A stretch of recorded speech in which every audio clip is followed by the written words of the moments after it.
We were 3 steps into the room when the hallway noise behind us died like someone shut a door on the world. I raised the handset and spoke into it out of habit. Engineer detail, radio check. My own voice sounded wrong. Flat, close, like it never left my mouth. No bounce off the concrete. No tail. Nothing. The comms test box was bolted into the wall on the right side, its faceplate scuffed and dated. A single green indicator lamp stayed on. I keyed the handset again, louder this time, and watched the analog VU meter. The needle didn't move. Not a twitch. Not even when I tapped the mic grill with my knuckle. I turned to my 2 soldiers in the doorway. They were watching me, waiting for the readback. But none of us wanted to be the first to say what it meant.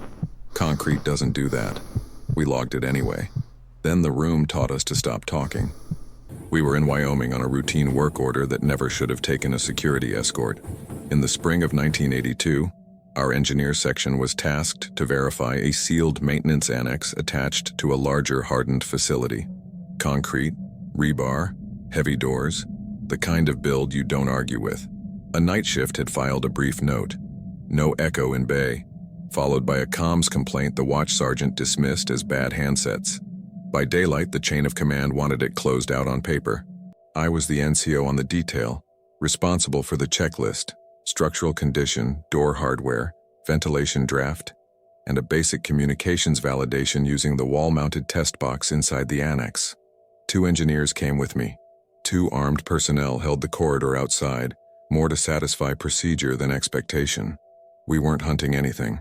We were there to make a report that would let someone sign the annex back into service. Subscribe to receive the next report when it's published. We treated it like any other annex. Establish a boundary, run the checklist, leave a paper trail. At Arrow 812, I marked the threshold with a strip of engineer tape across the bottom of the frame.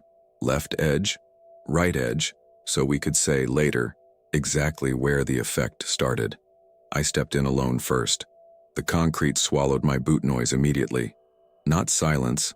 My joints still creaked, my gear still shifted, but everything sounded like it was happening inside my skull instead of in the room.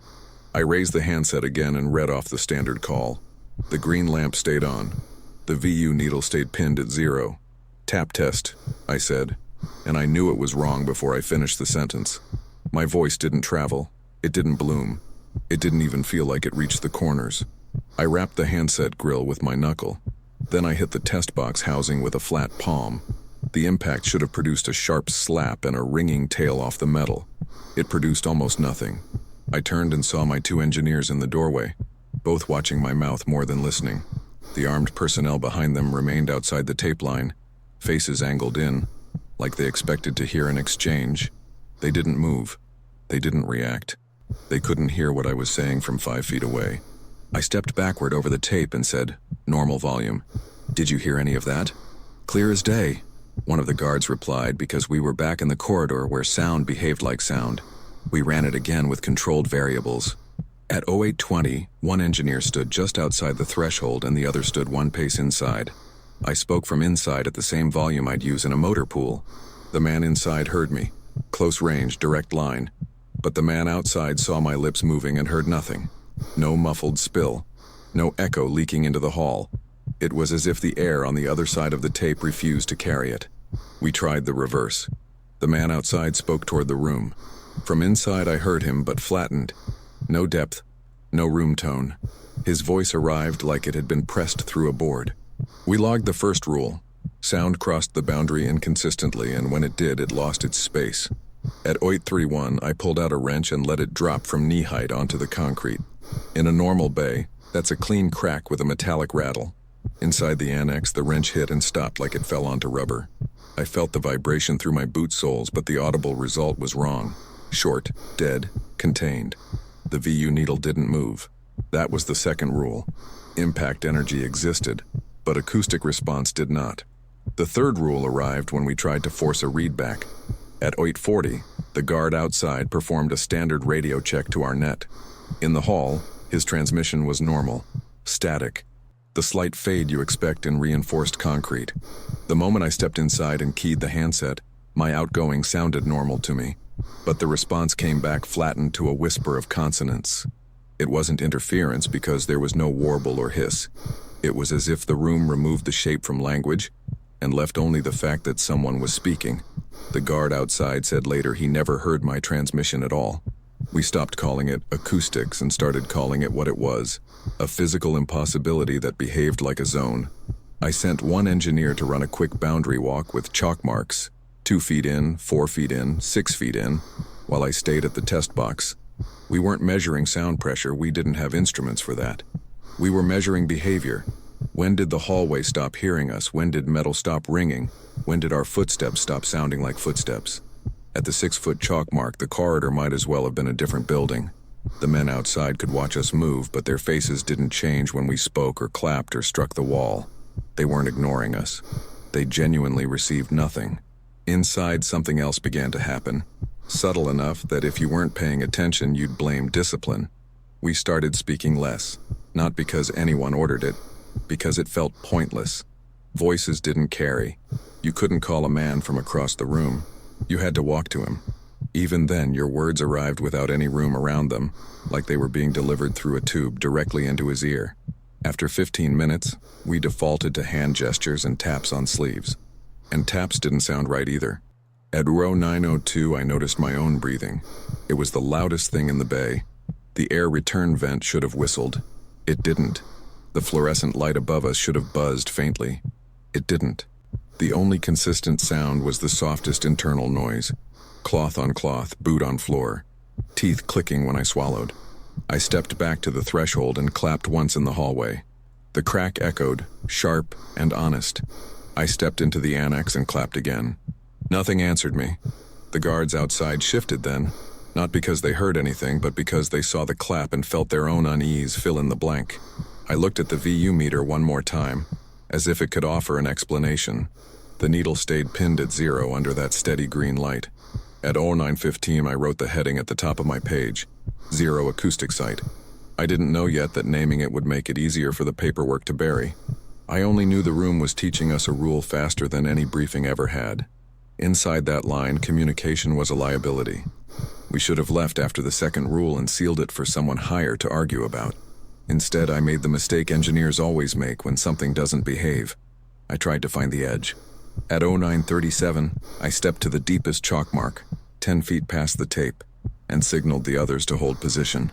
The 2 engineers stayed near the threshold. The guards stayed in the corridor. From where I stood, they looked close enough to talk to. The room made them feel farther away than they were. I keyed the handset one more time and spoke directly into it, slow and deliberate as if clarity could force physics to cooperate. Nothing moved on the meter. Then the green lamp flickered. Not off, just a quick dip like a weak heartbeat. At the same moment, the air pressure in my ears shifted. Not painful, like the start of a descent in an elevator that hadn't started moving yet. I heard a sound, not an echo, not a reverberation. A single clean tone, thin as wire, coming from somewhere behind the wall-mounted box.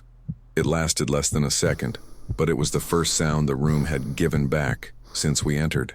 I turned my head toward it on instinct, and my boot scuffed the floor. The scuff didn't exist, I could feel my soul scrape grit. My brain expected noise. The room refused to translate it.